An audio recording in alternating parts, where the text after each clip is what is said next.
me a god. They call me a god. They call me a god. They call me a god. Let's go. I'm about to go off like a weapon. Fuel to the top, gotta feel the tension. In my thoughts. Welcome back, everybody. Hit that like, hit that subscribe, comment down below. Let me know what you think about this video. Today, we are going to go over why I believe that we have the best NFL roster coming into the 2023 season. Now, I know there are a couple of articles that go over this, but I want to give you a couple of reasons why I think we have the best roster coming into the NFL.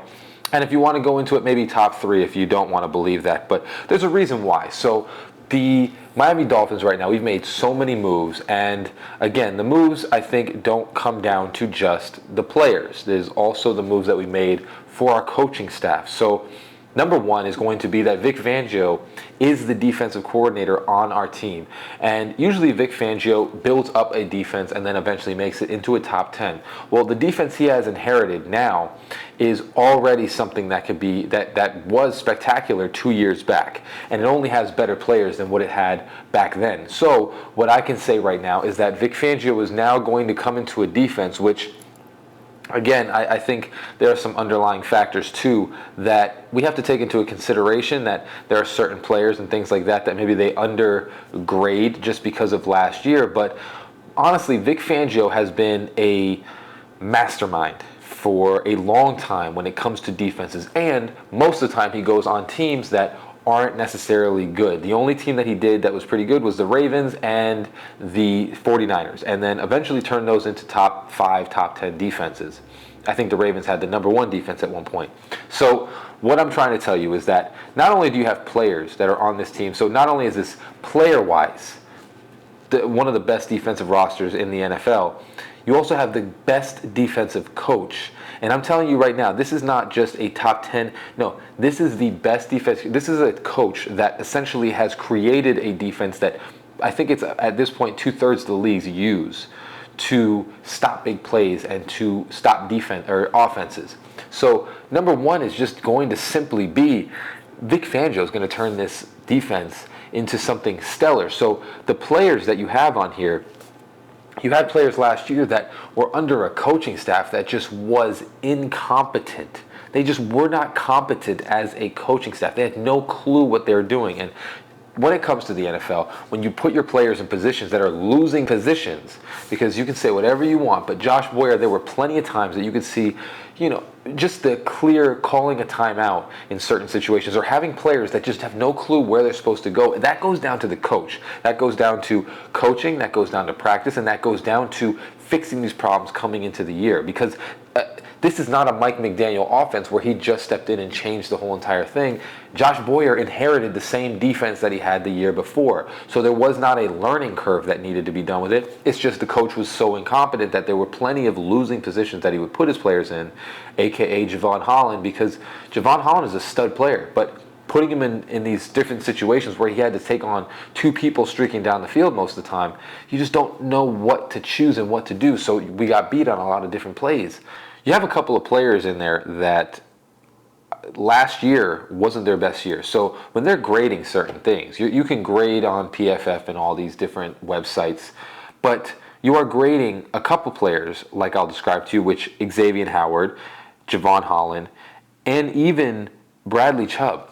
You have these players that have their lowest ranking that they've had in a long time. Well, what that really tells you is that, yes, if they play like hot garbage like they did last year, which Bradley Chubb, he just got moved to a different team and didn't really play the greatest with us, of course, but that's also because he was learning the defensive playbook and how to do different things.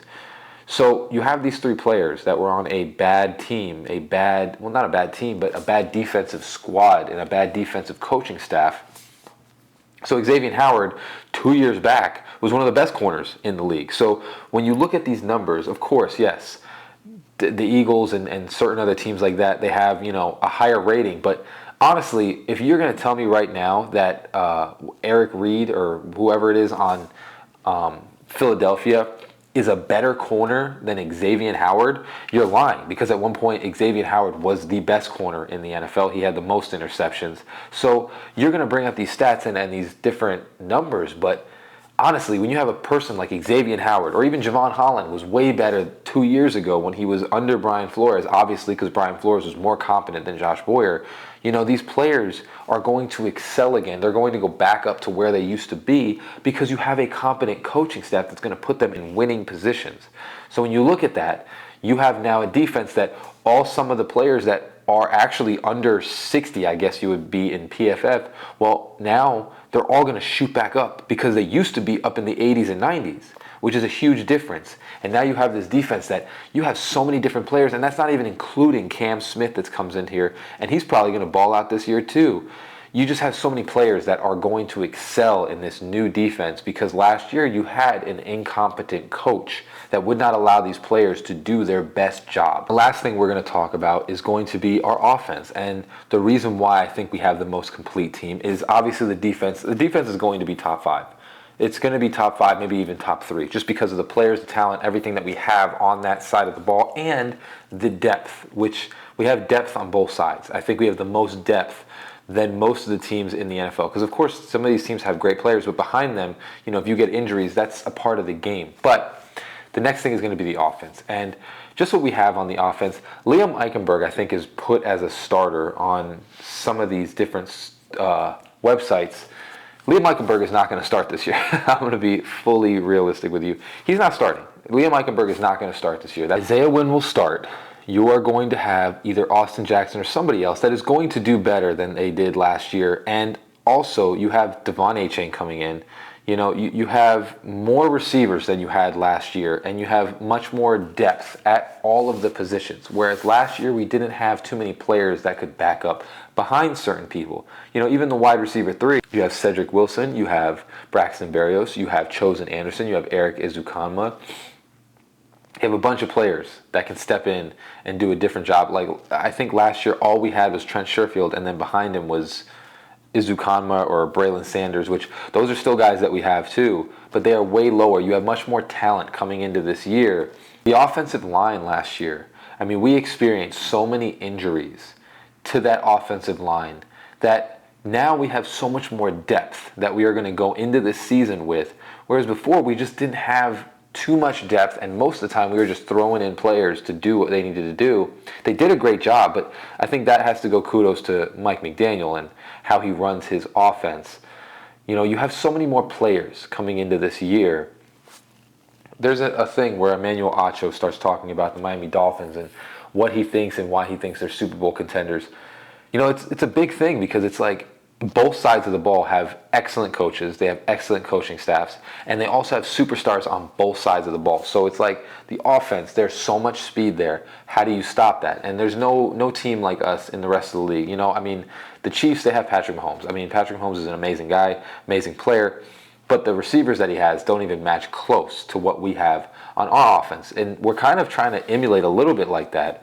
And the offensive line is going to get better this coming year. I think they understood that they needed to get different players. They got way more players than they had gotten last year. Of course, you have multiple players coming out of the backfield for running backs and multiple fullbacks. You have much more depth coming into this year, whereas last year we had so many injuries and we didn't have that much depth behind people. Even for corners, we got like 6 or 7 at this point. It's just the team is different, and this is what I'm going to say is that yes, the PFF and all those different places, they're going to give grades on what we did last year for certain things, and of course Liam Eichenberg's hot garbage. He hasn't done anything so far coming into this league. Austin Jackson, if they think that he can start at right tackle, I believe them, and I think he's going to be much better this year. Isaiah Wynn is going to go into that left guard position, so you're going to have a pretty solid offensive line. I don't think that's a bad offensive line. You have Teron Armstead, you have Isaiah Wynn, you have Connor Williams, Robert Hunt, and then whoever, Austin Jackson, or whoever starts at right tackle. And I think they'll make a trade if need be. Having the running backs, you have so much depth at running back, and of course we still have that Dalvin Cook thing on the table. You have Tyreek Hill, Jalen Waddle, Cedric Wilson, blah, blah, blah. You have a whole bunch of different receivers coming into this. And then of course if Tua stays healthy, that's the key here, is that if Tua stays healthy, because I think, again, there are certain games with Jalen Waddle and Tyreek Hill, and, you know, among other players that when you have a bad quarterback, you couldn't really get the ball to him. I think if Tua stays on the field this year, we're Super Bowl contenders, and I think we are a dark horse coming into this year as Super Bowl contenders. And I think we do have, with the coaching staff, the best roster that I think you can put together. You know, I don't think there's really many better rosters. Of course, you know, the Eagles are top notch. The Chiefs, I don't think they have a great defense. I think they're really lacking on defense, and I think that's usually is Patrick Mahomes trying to take over games to do stuff. I think the Bengals, they lost both their safeties. You know, I don't know about that. And Irv Smith, they got as a tight end, but he can't stay healthy. So we'll see how that goes. I just think this roster, with the depth that we have behind all of the positions, the only one that I really worry about is the inside linebacker, which Van Ginkel is there now. And again, the offensive line is the only thing that I really kind of worry about. But everything else not only has star players, but they have depth behind them to go along with it. So again, I think we have the best, and if you want to go there, top three, I guess you could say, rosters in the NFL, just because, you know, some of these players are going to step it up this year. But just want to make a quick video. As always, hope you have a great rest of your day. Fins up, baby. Peace.